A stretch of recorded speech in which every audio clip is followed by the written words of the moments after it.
राय star ने सारी रात अपने घर की खिड़की पर खड़ा होकर सोचता रहा, आखिर वह लड़की कौन है और क्यों सिर्फ लड़कों को ही मारती है।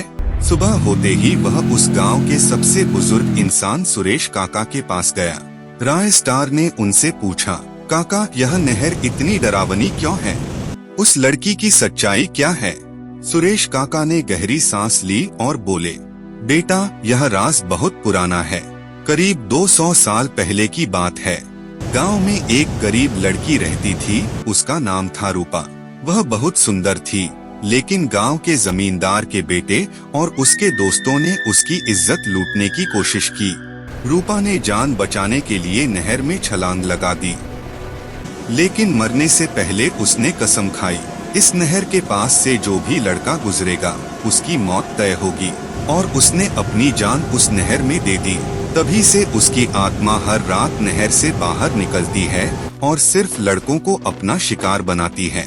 ये सुनकर राय स्टार सन्न रह गए। राय स्टार बोला, लेकिन काका क्या इस आत्मा को रोका नहीं जा सकता?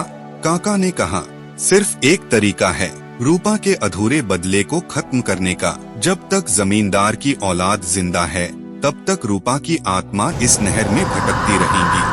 उस रात राय स्टार ने नहर के किनारे जाकर रूपा की आत्मा को पुकारा और कहा, मैंने तेरा दर्द समझता हूँ, तुम्हारे साथ बहुत बड़ा अन्याय हुआ, लेकिन आज भी तेरे दुश्मनों की औलाद इस दुनिया में जिंदा है। अगर तुझे बदला लेना है तो मुझे उनका रास्ता दिखाओ, मैं तुम्हारा मदद करूँगा।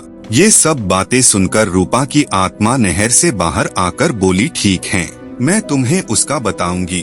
अब सवाल यह है, क्या राय स्टार को सच में उस जमींदार की औलाद तक रूपा की आत्मा पहुंचा पाएगी, या फिर वह भी नहर की आत्मा का अगला शिकार बन जाएगा?